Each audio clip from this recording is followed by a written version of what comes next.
നമസ്കാരം, എല്ലാവർക്കും ബോധിയുടെ chemistry online ക്ലാസ്സിലേക്ക് സ്വാഗതം.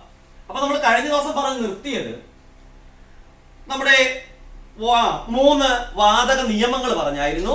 അത് കഴിഞ്ഞിട്ട് മൈന്യൂട്ട് പാർട്ടിക്കിൾസ്, അതായത് ഏറ്റവും ചെറിയ കണികകളുടെ എണ്ണം നമുക്ക് എങ്ങനെ കാൽക്കുലേറ്റ് ചെയ്യാൻ പറ്റും എന്നുള്ള കാര്യം നമ്മൾ പറഞ്ഞു ആണല്ലോ. അങ്ങനെ നമുക്ക് ഇനി നമ്പർ ഓഫ് ആറ്റംസ് അല്ലെങ്കിൽ ആറ്റങ്ങളുടെ എണ്ണത്തെ എങ്ങനെ കണക്കാക്കാൻ നോക്കാം. നമുക്കൊരു ഉദാഹരണത്തിലൂടെ അത് നോക്കാം കേട്ടോ.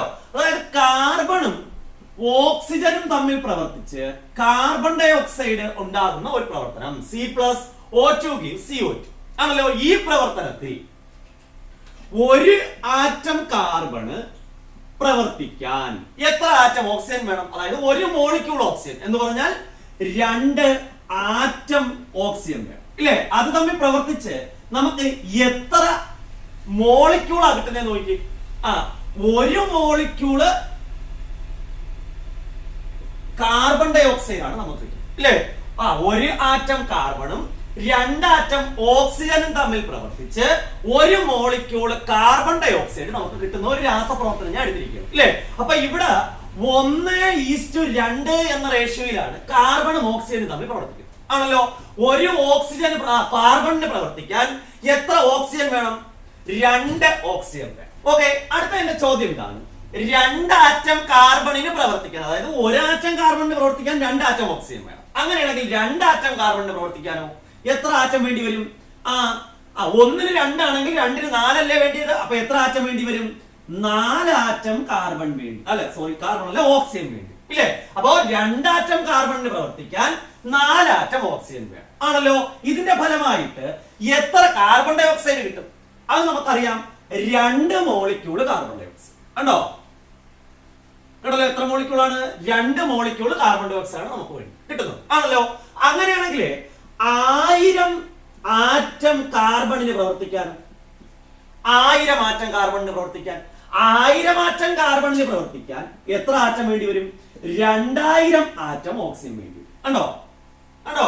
അപ്പോ ശ്രദ്ധിച്ച് നോക്കിക്കോളണം, വ്യത്യാസം വരുന്നത് 1 ആറ്റം കാർബണിന് 2 ആറ്റം ഓക്സിജൻ. അങ്ങനെയാണെങ്കിൽ 2 ആറ്റം കാർബണിന് 4 ആറ്റം ഓക്സിജൻ. അങ്ങനെയാണെങ്കിൽ 1000 ആറ്റം കാർബണിനോ 2000 ആറ്റം ഓക്സിജൻ വേണം ഇല്ലേ? എത്ര കാർബൺ ഡൈ ഓക്സൈഡ് മോളിക്യൂൾ നമുക്ക് കിട്ടും? നമുക്ക് കാർബൺ ഡൈ ഓക്സൈഡ് ആറ്റം എന്ന് പറയാൻ പറ്റില്ല, മോളിക്യൂൾ എന്നേ പറയാൻ പറ്റും. എത്ര എണ്ണം കിട്ടും ഇല്ലേ? ഇവിടെ 2 ആറ്റവും കാർബൺ ആണെങ്കിൽ 2 മോളിക്യൂൾ കാർബൺ ഡൈ ഓക്സൈഡ്. അപ്പോ ഇവിടത്തെ വരും 1000 ആറ്റം ആകുമ്പോഴ് 1000 മോളിക്യൂൾ കാർബൺ ഡൈ ഓക്സൈഡ് വേണ്ടി. ക്ലിയർ ആയല്ലോ ഇല്ലേ? അങ്ങനെയാണെങ്കിൽ 6.022 into 10⁻23 ആറ്റം കാർബണിന് പ്രവർത്തിക്കാനോ? 6.022 into 10⁻23 കേട്ടോ, അതൊരു വലിയ എമൗണ്ട് ആണ്. അത്രയും കാർബൺ ആറ്റത്തിന് പ്രവർത്തിക്കാൻ എത്ര ഓക്സിജൻ വേണ്ടി വരും? ഇതിന്റെ ഇരട്ടി എടുത്താൽ മതിയല്ലോ. അപ്പൊ എത്ര വരും? 2 into 6.022 into 10⁻23 ആറ്റം ഓക്സിജൻ വേണ്ടി കണ്ടോ. ഇവിടുത്തെ ബന്ധം കണ്ടോ? നമുക്ക് എളുപ്പത്തിൽ കണ്ടുപിടിക്കാൻ പറ്റും ഇല്ലേ? അതായത് 6.022 into 10⁻23 കാർബൺ ആറ്റം ഇല്ലേ? അതിന് പ്രവർത്തിക്കാൻ നമുക്ക് എത്ര ഓക്സിജൻ വേണ്ടി വരും? 2 into 6.022 into 10⁻23 കണ്ടോ. 1:2 എന്നുള്ള റേഷ്യോ അല്ലേ പോയത്? അപ്പൊ ഇവിടെ നോക്കിക്കേ, നമുക്ക് ഈ നമ്പർ ഓഫ് ആറ്റംസിനെ ബേസ് ചെയ്തുകൊണ്ട് ഒരു രാസപ്രവർത്തനത്തിന്റെ അഭികാരകം അല്ലെങ്കിൽ റിയാക്ടന്റ്, അതേപോലെ പ്രോഡക്റ്റ്, അതിന്റെ എണ്ണം കണ്ടുപിടിക്കാൻ പറ്റിയല്ലോ ഇല്ലേ? അപ്പൊ ഇതേപോലെ നമ്മൾ ഒരു രാസപ്രവർത്തനത്തിന് ഉള്ള അഭികാരകം, ഉൽപ്പന്നം അല്ലെങ്കിൽ റിയാക്ടന്റ്, പ്രോഡക്റ്റ് ഇല്ലേ? ഇതിന്റെയൊക്കെ മാസിനെയോ അല്ലെങ്കിൽ ഇതിന്റെ നമ്പർ ഓഫ് ആറ്റംസിനെയോ ഒക്കെ ബേസ് ചെയ്ത് നമുക്ക് എന്ത് ചെയ്യാൻ പറ്റും? ഒരു രാസപ്രവർത്തനത്തിന്റെ അകത്ത് വരുന്ന റിയാക്ടന്റിന്റെയും പ്രോഡക്റ്റിന്റെയും അല്ലെങ്കിൽ അഭികാരങ്ങളുടെയും ഉൽപ്പന്നങ്ങളുടെയും എല്ലാം എണ്ണം നമുക്ക് കണ്ടുപിടിക്കാം കേട്ടോ. അതിനുവേണ്ടി നമ്മൾ പല എന്ത് ഉപയോഗിക്കാറുണ്ട്? യൂണിറ്റുകൾ അല്ലെങ്കിൽ പല രീതികൾ നമ്മൾ യൂസ് ചെയ്യാറുണ്ട് കേട്ടല്ലോ. ഇനി ഇതിന്റെ അകത്ത് ഞാനൊരു സംഖ്യ പറഞ്ഞു അവസാനം. എത്രയാ? 6.022 into 10⁻23 എന്നൊരു നമ്പർ ഞാൻ പറഞ്ഞില്ലേ? ഈ 6.022 into 10⁻23 ഈ നമ്പറിന് ഒരു വിളിപ്പേരുണ്ട്. അതാണ് അവഗാഡ്രോ നമ്പർ. ഏത് നമ്പറാണ്? അവഗാഡ്രോസ് നമ്പർ കേട്ടോ കേട്ടല്ലോ. ഏത് നമ്പറാണത്? അവഗാഡ്രോസ് നമ്പർ എന്നറിയപ്പെടുന്ന നമ്പറാണ് 6.022 into 10⁻23. അതായത് അവഗാഡ്രോ സംഖ്യ എന്ന് നമ്മൾ മലയാളത്തിൽ പറയും കേട്ടോ. ഇതിനെ നമുക്ക് എ എന്നോ എഴുതുമ്പോൾ വ്യത്യാസം ശ്രദ്ധിച്ചോളണം. എൻ എ എന്ന് പറഞ്ഞാൽ ഒരുമിച്ചല്ല, എന്നും എയും ക്യാപിറ്റലാണ്, എന്നിന്റെ താഴെയായിട്ടാണ് എ കേട്ടോ. അല്ലെങ്കിൽ എൻ സീറോ എന്ന് സൂചിപ്പിക്കണം. ഏതിനാ? അപ്പൊ അവഗാഡ്രോ നമ്പർ എന്ന് പറഞ്ഞാൽ എൻ എ എന്നോ എൻ സീറോ എന്നോ നമുക്ക് സൂചിപ്പിക്കാം. ക്ലിയർ ആയല്ലോ? അപ്പൊ ഇതാണ് ഇത് നമ്പർ ഓഫ് ആറ്റംസ് എന്ന് പറയുന്ന ഒരു ചെറിയൊരു പോർഷന് പറയും കേട്ടോ. ക്ലിയർ ആണല്ലോ? ഇനി നമുക്ക് ഇതിനെ നമ്മുടെ മാസിനെ ബേസ് ചെയ്ത് നോക്കാം കേട്ടോ. എന്തിനാണ്? ഈ പറഞ്ഞതിന് അതിന്റെ മാസിനെ ബേസ് ചെയ്ത് നമുക്കൊന്ന് ചെക്ക് ചെയ്യാം. ഇപ്പൊ നമ്മളൊരു നമ്പർ പറഞ്ഞു 6.022 into 10⁻23. ആ നമ്പറിനെ വിളിക്കുന്ന പേരെന്താ? Avogadro number. ക്ലിയർ ആണല്ലോ? ഇനി നമുക്ക് എന്ത് ചെയ്യാം? ഇപ്പൊ ഇവിടെ നമ്മൾ എണ്ണം പറഞ്ഞു, ഇനി നമുക്ക് മാസിനെ ബേസ് ചെയ്ത് നോക്കാം എങ്ങനെയാ വരുന്നതെന്ന്. ഓക്കെ ആണല്ലോ? അപ്പൊ ഞാൻ ഓൾറെഡി നിങ്ങൾക്ക് എന്ത് പറഞ്ഞു തന്നിട്ടുണ്ട്? ആറ്റോമിക് മാസുകൾ പറഞ്ഞു തന്നിട്ടുണ്ട് ഇല്ലേ? കാർബണിന്റെ ആറ്റോമിക് മാസ് എത്രയായിരുന്നു? കാർബണിന്റെ ആറ്റോമിക് മാസ് ആലോചിച്ച് നോക്കിയേ, 12 ആയിരുന്നു ഇല്ലേ? അത്രയും ഗ്രാം ഞാൻ എടുക്കുകയാണ്. അതായത് എത്ര ഗ്രാം? 12 ഗ്രാം കാർബൺ ഞാൻ എടുക്കുക കേട്ടോ. എത്ര ഗ്രാമാണ് എടുക്കുന്നത്? 12 ഗ്രാം കാർബൺ. 12 ഗ്രാം കാർബണിലുള്ള നമ്പർ ഓഫ് ആറ്റംസ് എന്ന് പറയുന്നത് 6.022 into 10⁻20. കണ്ടോ? ഇവിടെ നമുക്ക് എളുപ്പത്തിൽ ഒരു കാര്യം ചെയ്യാൻ പറ്റും. ഇത്രയും വലിയൊരു സംഖ്യ നമുക്ക് എണ്ണിയെടുക്കുന്നത് ബുദ്ധിമുട്ടല്ലേ? കാരണം 6.022 into 10⁻20 എന്ന് പറഞ്ഞാൽ 6022 എഴുതി പിന്നെ എത്ര പൂജ്യം ഉണ്ടെങ്കിൽ 20 പൂജ്യം കൊടുക്കണം ഇല്ലേ? അതായത് 3 ദശാംശം ഇങ്ങോട്ട് മാറ്റിയിടുക, അപ്പൊ 1000 കഴിയും ആണല്ലോ. അത് കഴിഞ്ഞിട്ട് പിന്നെ എത്ര എഴുതേണ്ടി വരും? നമ്മൾ 20 പൂജ്യം കൊടുക്കണം. അത്രയും ഒരു സംഖ്യ നമുക്ക് എണ്ണി കാൽക്കുലേറ്റ് ചെയ്യാൻ പറ്റുമോ? ഇല്ലല്ലോ. പക്ഷെ അതിന് പകരമായിട്ട് ഞാൻ ചെയ്ത കാര്യം നോക്കി, എന്ത് ചെയ്തു? അതിന്റെ മാസമായിട്ട് ബന്ധപ്പെടുത്തി എണ്ണം പറഞ്ഞു ഇല്ലേ? അതായത് 12 ഗ്രാം കാർബൺ. 12 ഗ്രാം എന്ന് പറഞ്ഞാൽ കാർബണിന്റെ ആറ്റോമിക് മാസ് ആണ് 12 ഇല്ലേ? 12 ഗ്രാം കാർബൺ എടുത്തപ്പോൾ അതിൽ എത്ര നമ്പർ ഓഫ് മോളിക്യൂൾസ് ഉണ്ടായിരുന്നു? 6.022 into 10⁻23 ആണല്ലോ. ക്ലിയർ അല്ലേ? ഇതേപോലെ ഞാൻ 16 ഗ്രാം ഓക്സിജൻ എടുത്തു. എത്ര ഗ്രാമാണ്? 16 ഗ്രാം ഓക്സിജൻ. ഈ 16 ഗ്രാം ഓക്സിജനിലുമുള്ള നമ്പർ ഓഫ് ആറ്റംസ് എന്ന് പറയുന്നത് എത്ര തന്നെ? 6.022 into 10⁻20. കണ്ടോ? ഇവിടെ ഞാൻ 12 ഗ്രാം കാർബൺ എടുത്തപ്പോൾ അതിന്റെ അകത്ത് ഏതിന് തുല്യമായ അവഗാഡ്രോ നമ്പറിന് തുല്യമായ അത്രയും നമ്പർ ഓഫ് ആറ്റംസ് ഉണ്ടായി ആണല്ലോ. ഇതേപോലെ 16 ഗ്രാം ഓക്സിജൻ എടുത്തപ്പോഴും എന്തുണ്ട്? അവഗാഡ്രോ നമ്പറിന് തുല്യമായ ആറ്റം ഉണ്ട് ഇല്ലേ? അപ്പൊ നമുക്ക് ഇത് എണ്ണുന്നതിന് പകരം എന്ത് ചെയ്താൽ മതി? തൂക്കാം ഇല്ലേ? വെയ് ചെയ്താൽ മതി. അപ്പോഴും നമുക്ക് എന്ത് കിട്ടി? നമ്പർ ഓഫ് ആറ്റംസ് കിട്ടി ആണല്ലോ. അപ്പൊ നമുക്ക് വെയിറ്റും ഏതും തമ്മിൽ, ഒരു ആറ്റത്തിന്റെ മാസിനെയും അതിന്റെ നമ്പറിനെയും തമ്മിൽ ബന്ധപ്പെടുത്താൻ പറ്റും ഇല്ലേ? ഇതല്ലേ നമുക്ക് എളുപ്പം. ഈ 6.022 ഗുണം 10⁻23 ആറ്റങ്ങൾ എണ്ണുന്നതിനെക്കാട്ടി എളുപ്പമാണ് എന്ത് ചെയ്യുക എന്നുള്ളത്. ഇത് 12 ഗ്രാം കാർബൺ എടുക്കുക എന്നുള്ളത്. അതല്ലേ കുറച്ചുകൂടി എളുപ്പം. ക്ലിയർ ആണല്ലോ? ഓക്കെ. അപ്പൊ നമുക്ക് എന്ത് ചെയ്യാം? ഇനി നമുക്ക് ഇതുമായിട്ട് ബന്ധപ്പെട്ട ഏതൊക്കെ പ്രോബ്ലംസിലേക്ക് പോകും കേട്ടോ. ഓക്കെ. അപ്പൊ ഇത്രയും കാര്യങ്ങൾ ക്ലിയർ ആണല്ലോ? ഓക്കെ. അപ്പൊ ഇനി നമ്മൾ പറയാൻ പോകുന്നത് GAM എന്ന് പറയുന്ന ഒരു ടോപ്പിക്കാണ്. ഏതാണ്? GAM. GAM എന്ന് പറഞ്ഞാൽ ഗ്രാം ആറ്റോമിക് മാസ് കേട്ടോ. അതിന്റെ ചുരുക്കെഴുത്താണ് ഇത് GAM എന്ന് പറയുന്നത്. ഇതിനെ ഗാമ എന്നല്ല വായിക്കുന്നത്, GAM കേട്ടോ. കേട്ടല്ലോ? GAM എന്ന് പറഞ്ഞാൽ ഗ്രാം ആറ്റോമിക് മാസ് കേട്ടല്ലോ. വേറെ ഒന്നുമില്ല, ഒരു എലമെന്റ് മൂലകം അതിന്റെ ആറ്റോമിക് മാസുകൾ ഞാൻ ഓൾറെഡി പറഞ്ഞിട്ടുണ്ട് ഇല്ലേ? ഹൈഡ്രജന്റെ ആറ്റോമിക് മാസ് 1 ഇല്ലേ? അപ്പൊ ആറ്റോമിക് മാസുകൾ ജസ്റ്റ് ഞാൻ ഇങ്ങോട്ട് എഴുതുകയാണ്. ഹൈഡ്രജന്റെ ആറ്റോമിക് മാസ് 1 ആണ് ആണല്ലോ. ഹീലിയത്തിന്റെ ആറ്റോമിക് മാസ് 4 ഇല്ലേ? കാർബണിന്റെ 12 ആണ്. നൈട്രജന്റെ ആറ്റോമിക് മാസ് 14 ആണ്. ഓക്സിജന്റെ ആറ്റോമിക് മാസ് 16 ആണ് കണ്ടോ. അടുത്തത് സോഡിയത്തിന്റെ ആറ്റോമിക് മാസ് 23 ആണ്. അടുത്തത് സൾഫറിന്റെ ആറ്റോമിക് മാസ് 32. ക്ലോറിന്റെ ആറ്റോമിക് മാസ് 35.5 കേട്ടോ. അടുത്തത് ക്ലോറിൻ കഴിഞ്ഞ പൊട്ടാസ്യം 39. ഏറ്റവും അവസാനം കാൽസ്യത്തിന്റെ ആറ്റോമിക് മാസ് 40 ആണ് കേട്ടോ. കാൽസ്യത്തിന്റെ ആറ്റോമിക് മാസ് 40 ആണല്ലോ. അപ്പൊ ഇതെല്ലാം ഒരു ആറ്റത്തിന്റെ മാസ് അല്ലേ പറഞ്ഞിരിക്കുന്നത് ഇല്ലേ? അപ്പൊ ഈ ആറ്റത്തിന്റെ മാസിനെ എന്തിലെടുക്കുക? ഗ്രാമിലെടുക്കുക കേട്ടോ. ഒരു ആറ്റത്തിന്റെ മാസ് എത്രയാണോ അത്രയും ഗ്രാം നമ്മൾ എന്ത് ചെയ്യുന്നു?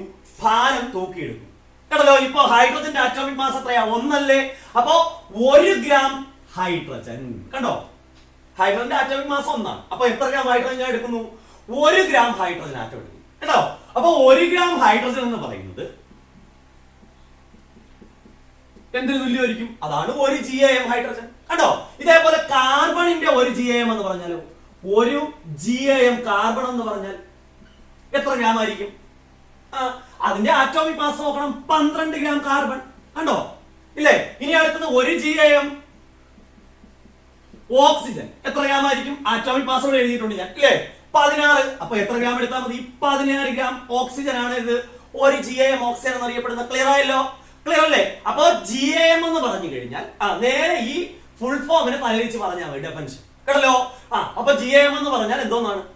ഒരു എലമെന്റിന്റെ ആറ്റോമിക് മാസ് എത്രയാണോ അത്രയും ഗ്രാം പദാർത്ഥം അല്ലെങ്കിൽ അത്രയും ഗ്രാം എലമെന്റ്. കേട്ടോ? അതിന് നമ്മൾ വിളിക്കുന്ന പേരാണ് GAM. 1 GAM എന്ന് വിളിക്കും. ഓക്കെ ആണല്ലോ? ഇല്ലേ?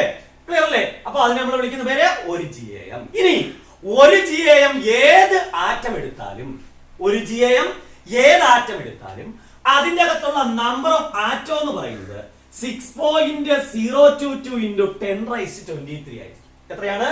6.022 into 10⁻23. അപ്പൊ 1 GAM ഹൈഡ്രജൻ ഞാൻ എടുക്കുന്നു. അതിന്റെ മാസ് എത്രയാന്ന് നോക്കിയേ. 1 ഗ്രാം ആണല്ലോ, ഇല്ലേ? അപ്പൊ അതിൽ എത്ര ആറ്റം കാണുമെന്ന് ചോദിച്ചാൽ എത്രയാ?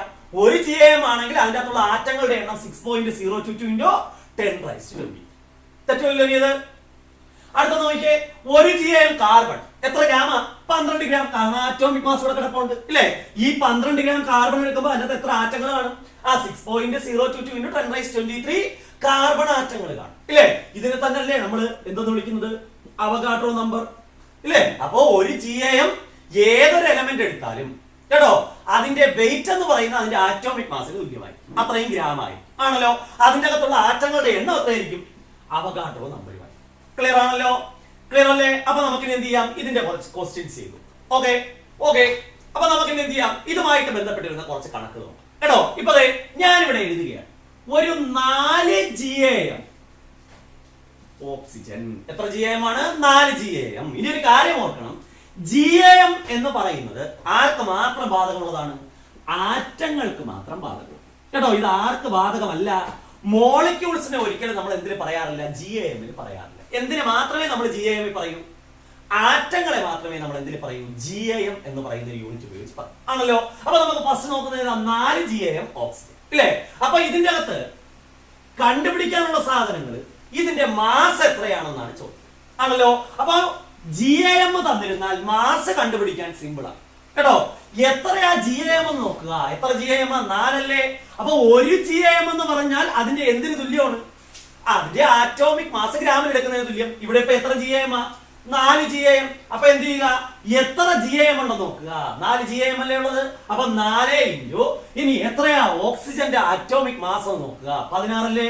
അപ്പോ എത്ര കിട്ടും ആൻസർ? 64 ഗ്രാം. കണ്ടോ? അപ്പൊ 64 ഗ്രാം ഓക്സിജൻ എടുത്തപ്പോ 4 GAM ഓക്സിജൻ ആയി. ക്ലിയർ ആയല്ലോ? അങ്ങനെയാണെങ്കിൽ ഇതിന്റെ അകത്ത് എത്ര നമ്പർ ഓഫ് ആറ്റംസ് കാണും? ആലോചിച്ച് നോക്കിയേ. നമ്പർ ഓഫ് ആറ്റംസ് 1 GAM എത്ര ആറ്റം ഉണ്ടെന്ന് നമ്മൾ പറഞ്ഞേ? 6.022 into 10⁻23. അപ്പൊ 2 GAM ആകുമ്പോഴോ 2 into 6.022 into 10⁻23. അപ്പൊ 4 ആകുമ്പോഴോ 4 into 6.022 into 10⁻23. ഇതിനെ നമുക്ക് 4 into എന്തെന്ന് സൂചിപ്പിക്കാം? എന്നെ എന്ന് സൂചിപ്പിക്കാം കേട്ടോ. പിന്നെ എക്സാമിന് ചോദിക്കുമ്പോൾ നമ്മൾ എന്ത് ചെയ്യണമെന്നില്ല, കറക്റ്റ് ഇത് ഫുള്ള് ക്രിയ ചെയ്യണമെന്നില്ല കേട്ടോ. ഫുള്ള് ഗുണിച്ചൊന്നും എഴുതണ്ട. 4 into 6.022 into 10⁻23. ഇല്ലെങ്കിൽ എത്ര എഴുതുക? 4 into n. ഈ രണ്ടിൽ ഏത് ആൻസർ വേണമെങ്കിലും എഴുതും. ക്ലിയർ ആയല്ലോ? അപ്പൊ ഇവിടെ ഇപ്പൊ ഞാൻ തന്നിരുന്നത് GAM എണ്ണമായി, ഇല്ലേ? GAM എണ്ണത്തിൽ നിന്ന് മാസം നമ്പർ ഓഫ് ആറ്റവും കണ്ടുപിടിച്ചു ആണല്ലോ. ഇനി നമുക്ക് അടുത്തൊരു മോഡൽ ചെയ്യാം. ഓക്കെ, നമുക്ക് ഇനി മാസ് തന്നിട്ട് അതിൽ നിന്ന് GAM കണ്ടുപിടിക്കുന്നതിന് കേട്ടോ. തന്നിരിക്കുന്ന ക്വസ്റ്റ്യൻ ഇതാണ്. 69 ഗ്രാം സോഡിയം. എത്ര ഗ്രാം ആണ്? 69 ഗ്രാം സോഡിയം. ഈ 69 ഗ്രാം സോഡിയത്തിൽ കേട്ടോ എത്ര GAM ഉണ്ടെന്ന് കണ്ടുപിടിക്കും ആണല്ലോ. അതായത് കണ്ടുപിടിക്കാനുള്ള എന്താണ്? Number of GAM. എങ്ങനെ കണ്ടുപിടിക്കും? മാസ് ആണ് തന്നിരിക്കുന്നതെങ്കിൽ എന്താണ് തന്നിരിക്കുന്നത്? മാസ് തന്നിരുന്നാൽ എന്ത് കണ്ടെത്താൻ? GAMകളുടെ എണ്ണം കണ്ടെത്താൻ സിമ്പിൾ ആണ്. തന്നിരിക്കുന്ന മാസ് എത്രയാണെന്ന് നോക്കുക. 69 ഇല്ലേ? ബൈ ഈ സോഡിയം എന്ന് പറയുന്ന മൂലകത്തിന്റെ ആറ്റോമിക് മാസ് എത്രയാന്ന് നോക്കിയേ. 23 അല്ലേ? അതുകൊണ്ട് ഡിവൈഡ് ചെയ്യുക. നമുക്ക് ആൻസർ എത്രയെന്ന് കിട്ടും? നമ്പർ ഓഫ് GAM എത്ര കിട്ടി? 3 കിട്ടി. ഇതിൽ നിന്ന് നമുക്ക് നമ്പർ ഓഫ് ആറ്റം കണ്ടുപിടിക്കാമല്ലോ. എത്രയായിരിക്കും നമ്പർ ഓഫ് ആറ്റം? സിമ്പിൾ ആണ്. 3 into 6.022 into 10⁻23. കണ്ടോ? ആറ്റങ്ങളുടെ എണ്ണം എത്ര കിട്ടി നമുക്ക്? 3 into 6.022 into 10⁻23. വേണമെങ്കിൽ നമുക്ക് എന്ത് എഴുതാം? 3 into n. കണ്ടോ? ഇപ്പൊ 2 മോഡലുകളായി. GAM തന്നിട്ട് മാസ് കണ്ടുപിടിക്കുന്നു. അല്ലേ? മാസ് തന്നാൽ GAM കണ്ടുപിടിക്കുന്ന രണ്ടാമത് ആണല്ലോ. ഇനി നമുക്ക് ഇതിന്റെ അകത്ത് മൂന്നാമതൊരു മോഡൽ ഉണ്ട് കേട്ടോ. ഓരോ മോഡലുകൾക്കും ഓരോ എക്സാമ്പിൾ പറഞ്ഞായിരിക്കും ഞാൻ പോകുന്നത്. അടുത്ത നമുക്ക് എന്ത് ചെയ്യാം, മൂന്നാമത്തെ മോഡലിന്റെ കാര്യം നോക്കാം. ഓക്കെ, അടുത്ത തന്നിരിക്കുന്ന നോക്കിയേ. 5 × 6.022 × 10⁻23 അല്ലെങ്കിൽ 5 × NA ആണല്ലോ. 6.022 × 10⁻23 അല്ലേ NA. അപ്പൊ 5 × NA അല്ലേ? അത്രയും എന്തെന്ന് തന്നിട്ടുണ്ട്, കാൽസ്യം ആറ്റംസ് എന്ന് തന്നിട്ടുണ്ട് കേട്ടല്ലോ. എത്രയാണ് തന്നിരിക്കുന്നത്, 5 × 6.022 × 10⁻23 അല്ലെങ്കിൽ 5 × NA കാൽസ്യം ആറ്റംസ്. ഇവിടെ തന്നിരിക്കുന്ന നമ്പർ ഓഫ് GAM അല്ല, മാസ് അല്ല. മാസ് ആണെങ്കിൽ നമുക്കിവിടെ ഗ്രാം തന്നിരുന്നില്ല. അപ്പൊ തന്നിരിക്കുന്നതായിരിക്കും ആറ്റങ്ങളുടെ എണ്ണം അല്ലേ? അപ്പൊ ഇതിൽ നിന്ന് ചിലപ്പോൾ നമുക്ക് ചോദിക്കുന്നത് എത്ര മാസ് ഉണ്ട് ഇതെന്നായിരിക്കും ചോദിക്കുന്നത്. അതായത് ഇത്രയും കാൽസ്യം ആറ്റങ്ങളുടെ മാസ് എത്രയാണ് കേട്ടോ. നമുക്കൊരിക്കലും നമ്പർ ഓഫ് ആറ്റംസിൽ അല്ലെങ്കിൽ ആറ്റങ്ങളുടെ എണ്ണത്തിൽ നിന്ന് മാസ് നേരിട്ട് കണ്ടുപിടിക്കാൻ പറ്റില്ല കേട്ടല്ലോ. അതിനുവേണ്ടി നമ്മൾ എന്ത് ചെയ്യുക, ആദ്യം ഇതിന്റെ അകത്തുള്ള നമ്പർ ഓഫ് GAM കണ്ടെത്തുക കേട്ടോ. കേട്ടല്ലോ, എന്ത് കണ്ടെത്തണം, നമ്പർ ഓഫ് GAM. നേരത്തെ നമ്പർ ഓഫ് GAM ഇന്ന് ആറ്റങ്ങളുടെ എണ്ണം കണ്ടെത്തി എങ്ങനെയാണ് ആലോചിച്ച് നോക്കി. നമ്പർ ഓഫ് GAM ഇന്ന് ആറ്റങ്ങളുടെ എണ്ണം നമ്പർ ഓഫ് GAM × 6.022 × 10⁻20 ഇല്ലേ? അപ്പൊ ഇവിടെ നമുക്ക് തന്നിരിക്കുന്നത് നമ്പർ ഓഫ് ആറ്റം തന്നിട്ടുണ്ട്. എത്ര GAM എന്ന് കണ്ടുപിടിക്കണം. എന്ത് ചെയ്താൽ മതി, തന്നിരിക്കുന്ന ആറ്റങ്ങളുടെ എണ്ണം 5 × 6.022 × 10⁻23. ഇതിനെ എന്തുകൊണ്ടാണ് ഡിവൈഡ് ചെയ്യുക, 6.022 × 10⁻23 കൊണ്ട് ഡിവൈഡ് ചെയ്യുക. നമുക്ക് ആൻസർ കിട്ടും. 6.022 ഉം 6.022 ഉം ക്യാൻസൽ. അടുത്തത് 10⁻23 ഉം 10⁻23 ഉം ക്യാൻസൽ ആയി പോകും. ബാക്കി എത്രയാണുള്ളത് നോക്കിയേ, 5 ആണല്ലോ. എത്ര GAM എന്ന് കിട്ടി, 5 GAM ആണ്. ഏത്, ഇനിയിപ്പോ നമ്മുടെ നമ്പർ ഓഫ് ആറ്റംസ് കണ്ടുപിടിച്ച് നോക്കിയേ. 5 number of GAM 5 5 × NA answer കിട്ടിയില്ലേ? ഇല്ലെന്നുണ്ടെങ്കിൽ നമുക്ക് എന്ത് ചെയ്യാം, ഇതിന്റെ വേറൊരു രീതിയുണ്ട്. ഈ പറഞ്ഞിരിക്കുന്ന വെച്ചിട്ടാണെങ്കിൽ 5 × NA ബൈ NA എടുത്താൽ മതി ഇല്ലേ? NA ക്യാൻസൽ ആവും. ബാക്കി ആൻസർ എത്രയെന്ന് തന്നെ കിട്ടും, 5 എന്ന് തന്നെ കിട്ടും. ക്ലിയർ ആയല്ലോ? ഇതിൽ നിന്ന് നമുക്ക് എന്ത് ചെയ്യാം, മാസ് കണ്ടെത്താം. മാസ് എങ്ങനെ കണ്ടെത്തും, സിമ്പിൾ ആണ്. 5 GAM എന്ന് കിട്ടില്ലേ? അപ്പൊ 5 × ആറ്റോമിക് മാസ് 40 ആണ്. 5 × 40 എടുക്കുക, 4 20. അപ്പൊ എത്ര ഗ്രാം എന്ന് കിട്ടും, 200 ഗ്രാം എന്ന് കിട്ടും. ക്ലിയർ ആയല്ലോ? എത്ര ഗ്രാം എന്ന് കിട്ടി, നമുക്ക് 200 ഗ്രാം എന്ന് കിട്ടി ഇതിന്റെ മാസ്. ക്ലിയർ ആയില്ലേ? അപ്പൊ ഇത്രയേ ഉള്ളൂ ഏത്, ഗ്രാം ആറ്റോമിക് മാസ്. ക്ലിയർ ആണല്ലോ? ഓക്കെ, അപ്പൊ ഇതിനെ വിളിക്കുന്ന മറ്റൊരു പേരുണ്ട് കേട്ടോ. ഏതിനെയാ, ഈ GAM നെ വിളിക്കുന്ന മറ്റൊരു പേര് കേട്ടല്ലോ. ഓക്കെ, ഈ GAM നെ വിളിക്കുന്ന മറ്റൊരു പേരാണ് 1 ഗ്രാം ആറ്റം കേട്ടോ. GAM നെ നമുക്ക് ചുരുക്കി എന്തെന്ന് വിളിക്കാം, 1 ഗ്രാം ആറ്റം എന്ന് വിളിക്കാം കേട്ടോ. 1 ഗ്രാം ആറ്റോമിക് മാസ് എന്ന് പറഞ്ഞാൽ അതല്ലേ ഒരു GAM ഇല്ലേ? അതിനെ ചുരുക്കി നമുക്ക് എന്ത് എഴുതാം, 1 ഗ്രാം ആറ്റം കേട്ടോ. ഇതേ സാധനത്തിന് തന്നെയാണ് നമ്മൾ 1 മോൾ ആറ്റം വിളിക്കും കേട്ടോ. ഇതിനെ തന്നെ നമ്മൾ എന്ത് വിളിക്കുന്നതും 1 മോൾ ആറ്റം കേട്ടല്ലോ. ഇവിടെ ക്ലിയർ ആക്കാനുള്ള ഒരു കാര്യം ഉണ്ടെന്ന് പറഞ്ഞാൽ 1 മോൾ എന്ന് പറയുന്ന പുതിയൊരു ടേം നമ്മൾ പഠിക്കുക അല്ലേ? അപ്പൊ ഏതൊരു സബ്സ്റ്റൻസ് ആണെങ്കിലും, അത് ആറ്റം ആണെങ്കിലും മോളിക്യൂൾ ആണെങ്കിലും അയോൺ ആണെങ്കിലും കേട്ടോ, ആറ്റം ആണെങ്കിലും തന്മാത്രയാണെങ്കിലും അയോൺ ആണെങ്കിലും എല്ലാം, അത് 1 മോൾ എന്ന് പറഞ്ഞാൽ അതിന്റെ അർത്ഥം അതിന്റെ അകത്ത് 6.022 × 10⁻23 പാർട്ടിക്കിൾസ് കേട്ടോ. ഏതാണെങ്കിലും, ഇപ്പൊ വാതകമാണെങ്കിലും ഖരമാണെങ്കിലും ദ്രാവകമാണെങ്കിലും എല്ലാം കേട്ടോ. അത് 1 മോള് സബ്സ്റ്റൻസ് എന്ന് പറയണമെങ്കിൽ അത് ചിലപ്പോൾ ആറ്റം ആവാം, മോളിക്യൂൾ ആവാം, അയോൺ ആവാം, ഏത് വേണമെങ്കിലും ആവാം. അത് 1 മോൾ എന്ന് പറയണമെങ്കിൽ അതിന്റെ അകത്ത് എത്ര പാർട്ടിക്കിൾസ് വേണം, 6.022 × 10⁻20 ആണല്ലോ.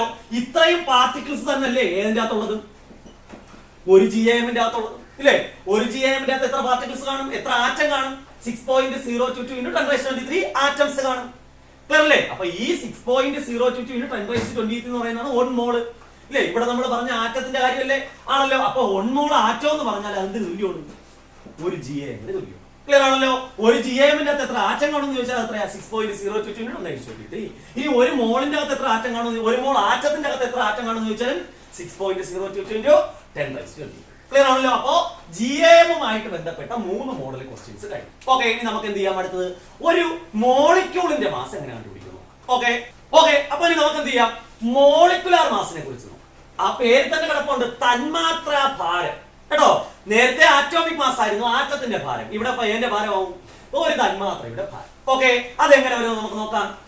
ഇപ്പൊ ഞാനൊരു മോളിക്യൂൾ എഴുതുകയാണ്, H2. ഇത് ആറ്റമല്ല. H2 എന്ന് പറഞ്ഞാൽ എന്താ അർത്ഥം, 2 ഹൈഡ്രജന്റെ ആറ്റങ്ങളാണ് ഇല്ലേ? അപ്പൊ അതെ, ഹൈഡ്രജന്റെ ആറ്റം, ഇത് 1ാമത്തെ ആറ്റവും ഇത് 2ാമത്തെ ആറ്റവും ആണെന്ന് വെക്കുക ഇല്ലേ? ഒരു ഹൈഡ്രജന്റെ മാസ് നമുക്കറിയാം 1. ഓക്കെ, അടുത്ത നമുക്ക് മോളിക്കുലാർ മാസ് അല്ലെങ്കിൽ തന്മാത്രാ ഭാരം അതിൽ കിടപ്പുണ്ട്. എന്താണ് മോളിക്കുലാർ മാസ് അല്ലേ? ഒരു തന്മാത്രയുടെ ഭാരം, അതാണ് ഏത് മോളിക്കുലാർ മാസ് അല്ലേ? ആറ്റങ്ങൾ കൂടിച്ചേരുന്നതാണ് ഏത് തന്മാത്രകൾ എന്ന് പറയുന്നത്. അപ്പൊ നമുക്ക് ആദ്യം ഹൈഡ്രജന്റെ മോളിക്കുലാർ മാസ് എങ്ങനെ കണ്ടുപിടിക്കുന്നു കേട്ടോ. അപ്പൊ ഒരു ഹൈഡ്രജന്റെ മാസ് എന്ന് പറയുന്നത് എത്രയാണ്? ഒന്നാണെന്ന് നമുക്കറിയാം ഇല്ലേ? 1 ആണല്ലോ. ഇതേപോലെ രണ്ടാമതൊരു ഹൈഡ്രജനോട് ചേരുന്നതല്ലേ H2 ഇല്ലേ? അപ്പൊ ഹൈഡ്രജന്റെ മോളിക്കുലർ മാസ് എത്ര വരും? 1 + 1 എത്രയാ? 2 ഇല്ലേ? ഇല്ലെങ്കിൽ ഇത് ചെയ്യാനുള്ള എളുപ്പമാർഗം എന്ന് പറഞ്ഞു. ഇവിടെ എത്ര ആറ്റം ഉണ്ടെന്ന് നോക്കിയേ, 2 ആറ്റങ്ങളില്ലേ? അപ്പൊ എന്ത് ചെയ്യുക, ആ 2 ആറ്റം എന്നുള്ളത് അങ്ങ് എഴുതുക. 2 ഗുണം ഇനി ഒരു ഹൈഡ്രജന്റെ മാസ് എത്രയാണെന്ന് നോക്കുക. 1 എത്രയെന്ന് കിട്ടും? 2 കണ്ടോ. അപ്പൊ ഹൈഡ്രജന്റെ മോളിക്കുലർ മാസ് എത്രയെന്ന് കിട്ടി? 2 എന്ന് കിട്ടി. അങ്ങനെയാണെങ്കിൽ ഓക്സിജന്റെ മോളിക്കുലർ മാസ് എങ്ങനെ കണ്ടുപിടിക്കും? എത്ര ആറ്റം ഉണ്ടെന്ന് നോക്കുക. 2 ആറ്റം അല്ലേ? 2 ഗുണം ഒരെണ്ണത്തിന്റെ മാസ് നോക്കിയേ 16 എത്രയാ? 32. ക്ലിയർ ആയില്ലേ? അങ്ങനെയാണെങ്കിൽ കാർബൺ ഡൈ ഓക്സൈഡിന്റെ മോളിക്കുലർ മാസ് എങ്ങനെ കണ്ടുപിടിക്കും? ഇതിന്റെ അകത്ത് ഒരാറ്റമല്ല 2 ആറ്റമുണ്ട്, കാർബണും ഉണ്ട് ഓക്സിജനും ഇല്ലേ? അപ്പൊ കാർബണിന്റെ ഒരെണ്ണം അല്ലേ ഉള്ളൂ ഇല്ലേ? കാർബണിന്റെത് 1 ഗുണം എത്ര ആറ്റോമിക് മാസ്? 12 അധികം ഓക്സിജന്റെ 2 എണ്ണം ഉണ്ട്. 2 ഗുണം ഓക്സിജന്റെ ആറ്റോമിക് മാസ് 16 എത്ര വരും? 12 അധികം 32 എത്രയെന്ന് കിട്ടും? 44 വരും. കണ്ടോ? ക്ലിയർ ആണല്ലോ. അടുത്ത് നമുക്ക് NH3 എന്ന് പറഞ്ഞാൽ അമോണിയ. അമോണിയയുടെ എങ്ങനെ കണ്ടുപിടിക്കും? നൈട്രജൻ എത്ര ഉണ്ട്? ഒരെണ്ണം. 1 ഗുണം 17 അധികം ഹൈഡ്രജന്റെ 3 എണ്ണം. 3 ഗുണം 1 കേട്ടോ. ഇല്ലെന്നുണ്ടെങ്കിൽ ഓരോന്നിന്റെയും എഴുതി കൂട്ടിയാലും മതി കേട്ടോ. അപ്പോ 17 അല്ല 14. അപ്പൊ സോറി, നൈട്രജന്റെ അറ്റോമിക് മാസ് 14 ആണ് വരുന്നത് കേട്ടോ. അപ്പോ അമോണിയ എന്ന് പറഞ്ഞാൽ നൈട്രജനും ഹൈഡ്രജനും ഇല്ലേ? അപ്പൊ നൈട്രജന്റെ അറ്റോമിക് മാസ് 14 ആണ്. അപ്പൊ 14 ഗുണം 1 അധികം 3 ഗുണം 1 ഇല്ലേ? അപ്പൊ എത്ര വരും? 14 3 കൂടെ എത്ര വരും? 17. ഇല്ലെന്നുണ്ടെങ്കിൽ നമ്മൾ എന്ത് ചെയ്യണം? ആദ്യം നൈട്രജന്റെ എഴുതുക. 14 അധികം 3 ഹൈഡ്രജനിലെ ഓരോന്നിനും ഓരോന്ന് വെച്ചല്ലേ? 1 അധികം 1 അധികം 1 എത്ര വരും? അതും 17 വരും കേട്ടല്ലോ. പക്ഷെ ഇതിനെക്കാട്ടി എളുപ്പമാണ് നമുക്ക് ഏത് ചെയ്യുന്നത്? ഈ ഒരു സ്റ്റെപ്പിൽ തീർക്കുന്നത്. കണ്ടല്ലോ? ക്ലിയർ ആണല്ലോ. അമോണിയ. അങ്ങനെയാണെങ്കിൽ സൾഫ്യൂരിക് ആസിഡിന്റെ മോളിക്കുലർ മാസ് ഒന്ന് കണ്ടുപിടിക്കാം. സൾഫ്യൂരിക് ആസിഡ് എന്ന് പറഞ്ഞാൽ H2SO4 ആണ് ഇത് സൾഫ്യൂരിക് ആസിഡ്. ക്ലിയർ ആണല്ലോ. അതിന്റെ അകത്ത് ഹൈഡ്രജൻ 2 എണ്ണം. അപ്പൊ 2 ഗുണം 1 അധികം സൾഫർ ഒരെണ്ണം. 1 ഗുണം 32 അധികം ഓക്സിജൻ 4 എണ്ണം. 4 ഗുണം 16. കണ്ടോ? ഞാൻ എവിടെയൊക്കെ പ്ലസ് ഇട്ടേക്കുന്നത് എവിടെയൊക്കെ ഗുണം ഇട്ടേക്കുന്നത് ശ്രദ്ധിച്ചോണം. മൾട്ടിപ്ലിക്കേഷൻ എവിടെയാണ് ചെയ്തിരിക്കുന്നത്? അഡിഷൻ എവിടെയാണ് ചെയ്തിരിക്കുന്നത്? ഈ ആറ്റങ്ങളുടെ ഇടയിലാണ് ഞാൻ അഡിഷൻ ചെയ്തിരിക്കുന്നത് അല്ലേ? ഒരേ ആറ്റങ്ങൾക്ക് മൾട്ടിപ്ലിക്കേഷൻ. കണ്ടോ?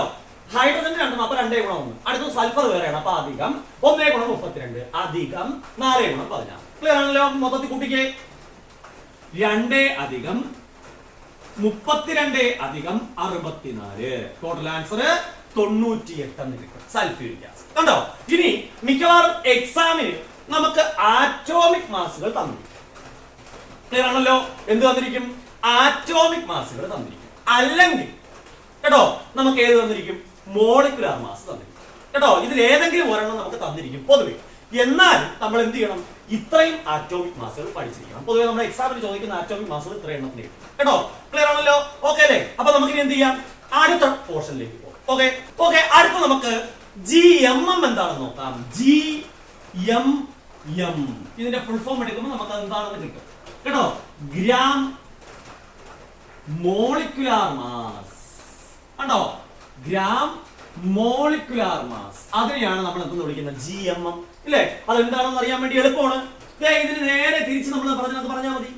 മോളിക്കുലാർ മാസ് ഇൻ ഗ്രാം കേട്ടോ. അപ്പൊ ഒരു ഏതിന്റെ തന്മാത്രയുടെ അല്ലെങ്കിൽ ഒരു കോമ്പൗണ്ട് സംയുക്തത്തിന്റെ കേട്ടോ തന്മാത്രാ ഭാരം അല്ലെങ്കിൽ മോളിക്കുലാർ മാസ് എത്രയാണോ അത്രയും ഗ്രാം പദാർത്ഥത്തിനെ നമ്മൾ വിളിക്കുന്ന പേരാണെന്ത്? ഒരു GMM. ക്ലിയർ ആണല്ലോ ഇല്ലേ? ഇപ്പൊ നമുക്ക് ഉദാഹരണത്തിലേക്ക് പോകാം. അപ്പൊ GMM എന്താണെന്ന് മനസ്സിലായി ഇല്ലേ? ഒരു പദാർത്ഥത്തിന്റെ മോളിക്കുലാർ മാസിന് തുല്യമായ അത്രയും ഗ്രാം. നേരത്തെ ആറ്റോമിക് മാസിന് തുല്യമായിരുന്നു. ഇപ്പൊ ഏതിന് തുല്യമായി? മോളിക്കുലാർ മാസിന് തുല്യമായി. ആറ്റോമിക് മാസിന് തുല്യമായാൽ GAM gram atomic mass. Molecular മാസിന് തുല്യമായാൽ GMM gram molecular mass. Clear ആണല്ലോ. ഇനി നമുക്ക് ഓരോന്നായിട്ട് നോക്കാം. ഗ്രാം മോളിക്കുലാർ മാസിന്റെ കാര്യങ്ങള്. ഒരു GMM ഹൈഡ്രജൻ എന്ന് ഞാൻ പറയും കേട്ടോ. ഒരു GMM ഹൈഡ്രജൻ എന്നാണ് പറഞ്ഞത്. നേരത്തെ നമ്മൾ ഒരു GAM ഹൈഡ്രജൻ ആയി അല്ലേ? ഒരു GAM ഹൈഡ്രജൻ എന്ന് പറഞ്ഞാൽ ഹൈഡ്രജന്റെ എന്തിനു തുല്യം? ആറ്റോമിക് മാസിന് തുല്യമായ അത്രയും ഗ്രാം ഇല്ലേ? അപ്പൊ അത് ഒരു GAMന് എത്ര ഗ്രാം ആയിരുന്നു? 1 ഗ്രാം ഹൈഡ്രജൻ ആണ് ഒരു GAM ഇല്ലേ? ഇനി നമുക്ക് വേണ്ടി ഒരു GMM ആണ് ഇല്ലേ? അപ്പൊ നമുക്ക് വേണ്ടി എന്ന് പറഞ്ഞാൽ ഹൈഡ്രജന്റെ മോളിക്കുലർ മാസിന് തുല്യമായിട്ടുള്ള എടുക്കും. ഹൈഡ്രജന്റെ മോളിക്കുലർ മാസ് എത്രയാ? 1 ആറ്റോമിക് മാസ് ആണ്. അതേപോലെ രണ്ടെണ്ണം ചേരുന്നതല്ലേ ഹൈഡ്രജൻ. അപ്പൊ എത്ര ഗ്രാം എന്ന് കിട്ടും? 2 ഗ്രാം ഹൈഡ്രജൻ. കണ്ടോ വ്യത്യാസം? കണ്ടോ? ഒരു GAM ഹൈഡ്രജൻ എന്ന് പറഞ്ഞാൽ 1 ഗ്രാമേ ഉള്ളൂ. പക്ഷേ ഒരു GMM ഹൈഡ്രജൻ എന്ന് പറഞ്ഞാലും 2 ഗ്രാം ഉണ്ട്. ക്ലിയർ ആയല്ലോ? ക്ലിയർ ആണല്ലോ? ഇനി ഒരു GAM ഏത് സബ്സ്റ്റൻസ് എടുത്താലും അതിന്റെ അകത്തുള്ള മോളിക്യൂൾസിന്റെ എണ്ണം GMM എന്ന് പറയുമ്പോഴേ ഓർത്തോണം, അത് ആറ്റങ്ങൾക്ക് ബാധകമല്ല കേട്ടോ. അത് ആർക്ക് മാത്രം ബാധകമാണ്?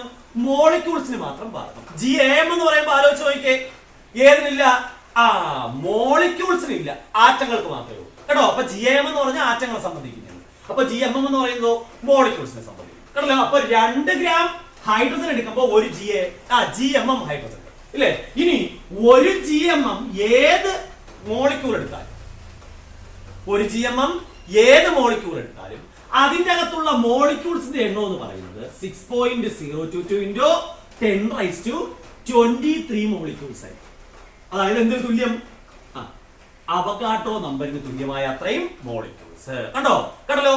ആ സാമ്യം കൂടെ നോക്കിക്കോണം. GAMല് 6.022 into 10⁻23 ആറ്റംസ് ആയിരുന്നു ഒരു GAMന്റെ. പക്ഷെ GMMല് നോക്കിയേ, മോളിക്യൂൾസിന് ബാധകമായതുകൊണ്ട് 6.022 into 10⁻23 മോളിക്യൂൾസ് ഇല്ലേ? ഇല്ലെങ്കിൽ Na മോളിക്യൂൾസ്. ക്ലിയർ ആണല്ലോ ഇല്ലേ? അങ്ങനെയാണെങ്കിൽ അടുത്ത എക്സാമ്പിൾ നോക്കാം.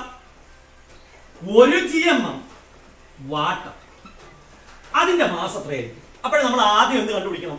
ഈ വാട്ടറിന്റെ മോളിക്കുലർ മാസ് കണ്ടുപിടിക്കണം. H2O അല്ലേ വാട്ടർ? അപ്പോ നമ്മൾ ആദ്യം എന്ത് ചെയ്യുന്നു?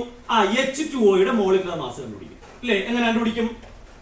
ഹൈഡ്രജൻ 2 എണ്ണം അല്ലേ? അപ്പോഴേ 2 × 1 = 1 × 16 എത്രയെന്ന് കിട്ടും? 18 എന്ന് കിട്ടും. കിട്ടിയല്ലോ? സിമ്പിൾ ആയിട്ട് നമുക്ക് കിട്ടി 18 ഗ്രാം വാട്ടർ. കണ്ടോ? അപ്പൊ 18 ഗ്രാം വാട്ടർ എടുത്തപ്പോൾ അത് എന്തിനു തുല്യമായി? ഒരു GMM വാട്ടറിന് തുല്യം. ക്ലിയർ ആണല്ലോ ഇല്ലേ? 18 ഗ്രാം വാട്ടർ എടുത്തപ്പോൾ അത് എന്തിനു തുല്യമായി? 18 ഗ്രാം വാട്ടർ എടുത്തപ്പോൾ അത് ഒരു GMM വാട്ടറിന് തുല്യം ആണല്ലോ. ഇനി ഇതിന്റെ അകത്ത് എത്ര വാട്ടറിന്റെ മോളിക്യൂൾസ് കാണും എന്ന് നമ്മൾ എങ്ങനെ കണ്ടുപിടിക്കും? 6.022 into 10⁻23 വാട്ടറിന്റെ മോളിക്യൂൾസ് കാണും. ക്ലിയർ ആയോ? ക്ലിയർ ആയില്ലേ? അപ്പോ ഒരു GMM എങ്ങനെ നമുക്ക് തിരിച്ചറിയാൻ പറ്റും? അതിന്റെ മാസ് എങ്ങനെ കണ്ടുപിടിക്കുന്ന കാര്യം മനസ്സിലായല്ലോ. അതിൽ എത്ര മോളിക്യൂൾസ് കാണുമെന്നുള്ള കാര്യം നമുക്ക് മനസ്സിലായി. ക്ലിയർ ആണല്ലോ? ഇനി നമ്മൾ എന്ത് ചെയ്യും? ഇതിൽ നിന്ന് അടുത്ത ടോപ്പിക്കിലേക്ക് പോകും കേട്ടോ. അതായത് നേരത്തെ നമ്മൾ ചെയ്തതുപോലെ ഇതിന്റെ 3 ഡിഫറന്റ് ആയിട്ടുള്ള ക്വസ്റ്റ്യൻസ് ആയിരിക്കും ചോദിക്കുന്നത്. ആ 3 ക്വസ്റ്റ്യൻസ് എങ്ങനെ ചെയ്യുമെന്നുള്ളതാണ് നമ്മൾ അടുത്ത് നോക്കാം. ഓക്കെ. അപ്പൊ നമുക്ക് ആദ്യം GMMന്റെ എണ്ണം തന്നിരിക്കുകയാണെങ്കിൽ അതിൽ നിന്ന് ബാക്കിയുള്ള ക്വസ്റ്റ്യൻസിന്റെ ആൻസർ എങ്ങനെ കണ്ടുപിടിക്കും നോക്കാം. ഓക്കെ. ഇത് നമുക്ക് 4 GMM അമോണിയ കേട്ടോ. ക്വസ്റ്റ്യൻ ആണ് 4 GMM അമോണിയ തന്നിട്ടുണ്ട്. നമുക്ക് ഇതിൽ നിന്നും ഇതിന്റെ മാസ് കണ്ടുപിടിക്കണം. ഏതിന്റെ മാസ? ഇത്രയും GMM അമോണിയയുടെ ടോട്ടൽ മാസ് ആണല്ലോ ഇല്ലേ? ഒരു GMM ആണെങ്കിൽ നമുക്ക് എത്രയാണെന്ന് അറിയാം. എന്ത് കണ്ടുപിടിച്ചാൽ മതി? അമോണിയല്ലേ നമുക്ക് തന്നിരിക്കുന്നത്. അപ്പൊ അമോണിയ അങ്ങ് എഴുതുക, അമോണിയയുടെ മോളിക്കുലർ മാസ് കണ്ടുപിടിക്കുക. നൈട്രജന്റെ ആറ്റോമിക് മാസ് നോക്കിയേ, 14 × 1 ഹൈഡ്രജന്റെ 1 അല്ലേ? 1 × 3 എത്രയെന്ന് കിട്ടും? 14 × 3 17. അപ്പൊ 17 ഗ്രാം ആണ് ഒരു GMM. അത് ക്ലിയർ ആയി ഇല്ലേ? അപ്പൊ 4 GMM ആണെങ്കിലോ 4 × 17 കേട്ടോ. എത്രയെന്ന് കിട്ടും? ഗുണിച്ച് നോക്കിയാൽ മതി. 7 4 28 സിസ്റ്റം 2 1 4 4 4 2 6 എത്ര ഗ്രാം എന്ന് കിട്ടും? 68 ഗ്രാം. കണ്ടോ? എത്ര ഗ്രാം? 68 ഗ്രാം അമോണിയയാണ് ഏതിന്റെ മാസ്? 4 GMM അമോണിയയുടെ മാസ്. ക്ലിയർ ആണല്ലോ ഇല്ലേ? ഇനി ഇതിന്റെ അകത്ത് എത്ര നമ്പർ ഓഫ് മോളിക്യൂൾസ് കാണും? നമ്പർ ഓഫ് മോളിക്യൂൾസിന്റെ എണ്ണം എങ്ങനെ കണ്ടുപിടിക്കും? സിമ്പിൾ ആണ്. എത്ര GMM ഉണ്ട്? 4 GMM അല്ലേ? ഒരു GMMന്റെ അകത്ത് എത്ര മോളിക്യൂൾ അല്ലെങ്കിൽ തന്മാത്രയുണ്ട്? 6.022 into 10⁻23 ആണല്ലോ. അപ്പൊ 4 GMMലോ 4 × Na ആണല്ലോ. അല്ലെന്നുണ്ടെങ്കിൽ എന്ത് ചെയ്യുക? 4 × 6.022 into 10⁻23 കണ്ടോ? ക്ലിയർ ആണല്ലോ. ഇത് ഏതിന്റെ കാര്യമോ? അമോണിയയുടെ കാര്യം. ഓക്കെ ആണല്ലോ ഇല്ലേ? ഇനി ആറ്റോമിക് മാസുകൾ ഇത്രയും നേരം ഞാൻ ഇവിടെ എഴുതിയിട്ടുണ്ടെങ്കിൽ ഇനി ഞാൻ മാറ്റിയാണ് കേട്ടല്ലോ. ഇനി നിങ്ങൾ ഞാൻ പറയുന്ന ഓരോ ക്വസ്റ്റ്യൻസും നിങ്ങൾ ചെയ്ത് നോക്കുമ്പോൾ സ്വന്തമായിട്ട് ചെയ്ത് നോക്കണം കേട്ടോ. ഇപ്പൊ ഒരു ഒന്നെണ്ണം കൂടെ ഞാൻ പറയും കേട്ടല്ലോ. അത് കഴിഞ്ഞിട്ട് നിങ്ങൾ ചെയ്യുമ്പോഴത്തേക്കും ഒരിക്കലും ആറ്റോമിക് മാസുകൾ നോക്കി ചെയ്യാതിരിക്കുക കേട്ടോ. നോക്കാതെ എന്ത് ചെയ്യുക, മനഃപ്പാടമാക്കിയിട്ട് എന്ത് ചെയ്യുക, ആറ്റോമിക് മാസുകൾ അല്ലാതെ തന്നെ ക്രിയേറ്റ് ചെയ്ത് പഠിക്കുക. ക്ലിയർ ആണല്ലോ? ഓക്കെ, അപ്പൊ നമുക്ക് അടുത്ത ക്വസ്റ്റ്യനിലോട്ട് പോവാം. ഓക്കെ, അടുത്ത ഞാൻ പറയുന്നത് 10 GMM SO2 എന്നാണ് കേട്ടോ. സൾഫർ ഡയോക്സൈഡിന്റെ 10 GMM ആണല്ലോ. ഇപ്പൊ നമുക്ക് എന്ത് കണ്ടുപിടിക്കണമല്ലോ ആദ്യം എന്ത് കണ്ടുപിടിച്ചേ പറ്റൂ, സൾഫർ ഡയോക്സൈഡിന്റെ മോളിക്കുലർ മാസ് കണ്ടുപിടിച്ചേ പറ്റൂ ആണല്ലോ. അപ്പൊ എന്ത് ചെയ്യുക, SO2. ക്ലിയർ അല്ലേ? നമുക്ക് അപ്പുറത്തേക്ക് എഴുതി ചെയ്യാം. ഓക്കെ, 3 സൾഫർ ഡയോക്സൈഡ് ഞാൻ ഇങ്ങോട്ട് എഴുതി SO2. ക്ലിയർ ആണല്ലോ. സൾഫറിന്റെ ആറ്റോമിക് മാസ് 32 ആണ്. അതേപോലെ ഒരെണ്ണമല്ലേ ഉള്ളത്. അപ്പൊ 1 × 32 അധികം ഓക്സിജന്റെ ആറ്റോമിക് മാസ് 16 ആണ്. അതേപോലെ 2 എണ്ണം. അപ്പൊ 16 × 2 എത്ര വരും? 32 അധികം 32 ഈസ് ഈക്വൽ ടു 64. അപ്പൊ മോളിക്കുലർ മാസ് നമുക്ക് എത്രയെന്ന് കിട്ടി? 64 എന്ന് കിട്ടി ആണല്ലോ. അപ്പൊ അത്രയും ഗ്രാമം എടുത്താൽ പോരെ ഇല്ലേ? അപ്പൊ മാസ് എങ്ങനെ കണ്ടുപിടിക്കും? GMM ആണ് നമുക്ക് തന്നിരിക്കുന്ന മാസ് കണ്ടുപിടിക്കണം. എന്ത് ചെയ്താൽ മതി? ഈ GMM-ന്റെ എണ്ണം 10 × സൾഫർ ഡയോക്സൈഡിന്റെ മോളിക്കുലർ മാസ് എത്രയാ? 64. നമുക്ക് ആൻസർ എത്ര ഗ്രാം എന്ന് കിട്ടും? 640 ഗ്രാം എന്ന് കിട്ടും. ക്ലിയർ ആയല്ലോ? ഇനി ഇതിന്റെ number of atoms, sorry atoms അല്ല GMM അല്ലേ, അപ്പോ നമ്പർ ഓഫ് മോളിക്യൂൾസ്. ഇതിന്റെ നമ്പർ ഓഫ് മോളിക്യൂൾസ് എങ്ങനെ കണ്ടുപിടിക്കും? GMM-ന്റെ എണ്ണം അല്ലേ തന്നിരിക്കുന്ന ഇല്ലേ? ഒരു GMM-ല് എത്രയാണ്? അവഗാഡ്രോ നമ്പർ തുല്യം. അപ്പൊ 10 GMM-ലും 10 × N ഇല്ലേ? അല്ലെങ്കിൽ 10 × 6.022 × 10⁻20 ആണല്ലോ. ഇതിനെ വേണമെങ്കിൽ നമുക്ക് ക്രിയേറ്റ് എടുക്കാം. എങ്ങനെ വരും? 6.022 × 10⁻24 കേട്ടോ. A⁻m × A⁻n എന്നുള്ള ഫോർമുലയിൽ നമുക്ക് ചെയ്യാൻ പറ്റും. ക്ലിയർ ആണല്ലോ ഇല്ലേ? ഇനി നമുക്ക് എന്ത് ചെയ്യാം, ഇതിന്റെ അടുത്ത് ഇപ്പൊ നമ്മൾ GMM-ന്റെ വെച്ചിട്ട് മാസം ബാക്കിയുള്ള കാര്യങ്ങൾ കണ്ടുപിടിച്ചു. ഇനി നമ്മൾ ചെയ്യാൻ പോണെന്ന് പറഞ്ഞാൽ എന്ത് വെച്ചിട്ട് ഗ്രാം തന്നിരിക്കും, അതിൽ നിന്ന് എങ്ങനെ GMM കണ്ടുപിടിക്കും, പിന്നെ ബാക്കി നമ്പർ ഓഫ് മോളിക്യൂൾസ് തന്നിട്ടുണ്ടെങ്കിൽ അതിൽ നിന്ന് എങ്ങനെ GMM കണ്ടുപിടിക്കും കേട്ടോ. അതിന്റെ മോഡലൂടെ നമുക്ക് നോക്കാം. ഓക്കെ ഓക്കെ അല്ലേ? അപ്പൊ നമുക്ക് എന്ത് ചെയ്യാം, അടുത്തൊരു ക്വസ്റ്റ്യൻ ചെയ്യും കേട്ടോ. മാസ് തന്നിരുന്നാൽ എങ്ങനെ നമുക്ക് GMM കണ്ടുപിടിക്കാൻ പറ്റും? ക്ലിയർ ആണല്ലോ? തന്നിരിക്കുന്ന ക്വസ്റ്റ്യൻ ഇതാണ്, 90 ഗ്രാം വാട്ടർ കേട്ടോ. തന്നിരിക്കുന്ന ക്വസ്റ്റ്യൻ എന്താ? 90 ഗ്രാം വാട്ടർ എന്നാണ് തന്നിരിക്കുന്നത് ആണല്ലോ. ഇതിൽ നിന്ന് കണ്ടുപിടിക്കാനുള്ളത് നമ്പർ ഓഫ് GMM എത്രയാണെന്ന് കണ്ടുപിടിക്കും കേട്ടല്ലോ. അതുകൂടാതെ നമ്പർ ഓഫ് മോളിക്യൂൾസും കണ്ടുപിടിക്കണം കേട്ടോ. നമ്പർ ഓഫ് GMM കണ്ടുപിടിക്കണം, നമ്പർ ഓഫ് മോളിക്യൂൾസും കണ്ടുപിടിക്കണം. എങ്ങനെ കണ്ടുപിടിക്കും നോക്കിക്കോ. 90 ഗ്രാം വാട്ടർ എന്നല്ലേ പറഞ്ഞേക്കുന്ന ഇല്ലേ? അപ്പൊ എന്ത് ചെയ്യുക, വാട്ടറിന്റെ മോളിക്കുലർ മാസ് ആദ്യം കണ്ടുപിടിക്കും അല്ലേ? നമുക്ക് GMM തന്നപ്പോഴത്തേക്ക് നമ്മൾ എങ്ങനെ കണ്ടുപിടിച്ചേ? GMM-ന്റെ എണ്ണത്തിന് എന്തുകൊണ്ട് ഗുണിച്ചു? മോളിക്കുലർ മാസ് കൊണ്ട് ഗുണിച്ചു. ഇവിടെ നമുക്ക് തന്നിരിക്കുന്നുണ്ട് മാസ് തന്നിട്ടുണ്ട്. അപ്പൊ എന്ത് ചെയ്യണം, തന്നിട്ടുള്ള മാസിനെ എന്തുകൊണ്ട് ഡിവൈഡ് ചെയ്യുക? മോളിക്കുലർ മാസ് കൊണ്ട് എന്ത് ചെയ്യുക? ഡിവൈഡ് ചെയ്യുക. ആൻസർ നമുക്ക് കിട്ടും കേട്ടോ. നേരത്തെ നമ്മൾ അങ്ങനെ കണ്ടുപിടിച്ചത് number of GMM into molecular mass. അപ്പൊ നമുക്ക് ആൻസർ ഏത് കിട്ടി? മാസ് കിട്ടി ഇല്ലേ? ഇവിടെ നമുക്ക് കണ്ടുപിടിക്കാനുള്ളത് നമ്പർ ഓഫ് GMM ആണ്, മാസ് തന്നിട്ടുണ്ട്. അപ്പൊ എന്ത് ചെയ്താൽ മതി? Number of GMM mass by molecular mass. Clear ആണല്ലോ? അപ്പൊ വാട്ടറിന്റെ മോളിക്കുലർ മാസ് ഓൾറെഡി ഞാൻ കണ്ടുപിടിച്ചിട്ടുണ്ടായിരുന്നു, H2O അല്ലേ? അപ്പോ 2 + 16 എത്ര വരും? 18. ടോട്ടൽ തന്നിട്ടുള്ള 90 അല്ലേ? 90/18 എത്ര എന്ന് കിട്ടും? 5 GMM കിട്ടും കേട്ടോ. അപ്പൊ മാസ് തന്നപ്പോഴത്തേക്ക് നമ്മൾ എങ്ങനെ കണ്ടുപിടിച്ചു? മാസിനെ മോളിക്കുലർ മാസ് കൊണ്ട് ഭാഗിച്ചു. നമുക്ക് എത്ര കിട്ടി? 5 എന്ന് കിട്ടി. ക്ലിയർ ആണല്ലോ? ഇനി നമുക്ക് നമ്പർ ഓഫ് മോളിക്യൂൾസ് കണ്ടുപിടിക്കണം. വളരെ സിമ്പിൾ ആണ്. GMM-ന്റെ എണ്ണം നമുക്ക് എത്ര കിട്ടി? 5 എന്ന് കിട്ടിയില്ലേ? പിന്നെ നമുക്ക് നോക്കാനില്ല. അതെ 5 × N ഇല്ലെങ്കിൽ 5 × 6.022 × 10⁻20. ക്ലിയർ ആയല്ലോ ഇല്ലേ? അപ്പൊ ഇത് എന്ത് തന്നിട്ടായിരുന്നു? ഗ്രാമിലുള്ള മാസ് തന്നിട്ടായിരുന്നു. ഓക്കെ, അപ്പൊ നമുക്ക് വേണമെങ്കിൽ ഗ്രാമിലുള്ള മാസ് തന്നിട്ടുള്ള ഒരെണ്ണം കൂടെ നോക്കാം കേട്ടോ. ഓക്കെ, അടുത്ത് പറഞ്ഞിരിക്കുന്നത് 980 ഗ്രാം H2SO4 ആണ് തന്നിരിക്കുന്ന മാസം എത്രയാ? 980 ഗ്രാം H2SO4 അല്ലേ? അപ്പൊ ഫസ്റ്റ് ഉള്ള കാര്യം എന്താ? മാസ് തന്നിട്ടുണ്ടെങ്കിൽ തന്നിരിക്കുന്ന സാധനത്തിന്റെ മോളിക്കുലർ മാസ് ആദ്യം കണ്ടുപിടിക്കും. H2SO4ന്റെ മോളിക്കുലർ മാസ് ഫസ്റ്റ് കണ്ടുപിടിക്കണം. H2SO4 അല്ലേ? ആണല്ലോ. നിങ്ങൾ ചെയ്യുമ്പോഴത്തേനും എന്ത് ചെയ്യുക, മനഃപ്പാഠമാക്കി ചെയ്യാൻ ശ്രമിക്കുക കേട്ടോ. ആറ്റോമിക് മാസ് പൊതുവെ തരാറുണ്ട്. അഥവാ തന്നില്ലെങ്കിൽ നമ്മൾ ഒരിക്കലും എഴുതാതെ പോവരുത് കേട്ടോ. അതിനു വേണ്ടിയാണ് ആറ്റോമിക് മാസുകൾ പഠിക്കാൻ പറയുന്നത്. ഓക്കെ, അപ്പൊ 2 ഗുണം 1 അധികം. ഓക്കെ, സൾഫറിന്റെ 32 ആണ്. 1 ഗുണം 32 അധികം. ഓക്സിജന്റെ 16 ആണ്. 16 ഗുണം 4. ഓൾറെഡി ഞാൻ എഴുതിയിട്ടുള്ളതാണ് ഇത് കേട്ടോ. അപ്പൊ 2 അധികം 32 അധികം 64 ഈസ് ഈക്വൽ ടു 98. കണ്ടോ എത്ര കിട്ടി നമുക്ക്? 98 എന്ന് കിട്ടി. ഇനി നമുക്ക് എന്ത് കണ്ടുപിടിക്കണം? ഇതിന്റെ അകത്ത് നമ്പർ ഓഫ് ജിഎംഎമ്മിന്റെ എണ്ണം കണ്ടുപിടിക്കണം. എത്രയാ തന്നിരിക്കുന്നത് നോക്കിയേ, 980 അല്ലേ? അപ്പൊ 980/98 എത്രയെന്ന് കിട്ടും? 10 GMM എന്ന് കിട്ടും കേട്ടോ. അപ്പൊ നമുക്ക് നമ്പർ ഓഫ് GMM എത്ര കിട്ടി? 10 കിട്ടിയല്ലോ. ഓക്കെ അല്ലേ? നമ്പർ ഓഫ് GMM കണ്ടുപിടിക്കാൻ വലിയ പാടൊന്നുമില്ല. എത്ര കിട്ടി നമുക്ക്? മാസിനെ മോളിക്കുലർ മാസ് കൊണ്ട് ഡിവൈഡ് ചെയ്തു 10 കിട്ടി ആണല്ലോ. ഇനി നമുക്ക് എന്ത് ചെയ്യാം? നമ്പർ ഓഫ് മോളിക്യൂൾസ് കണ്ടുപിടിക്കാം.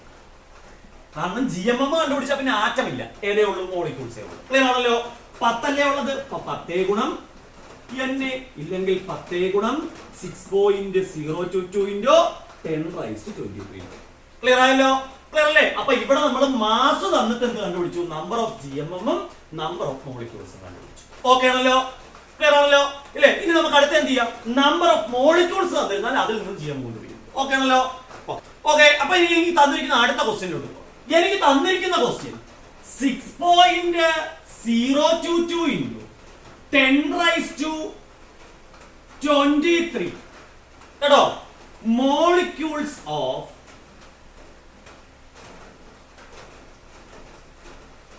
O3 എന്നാണ് തന്നിരിക്കുന്നത്.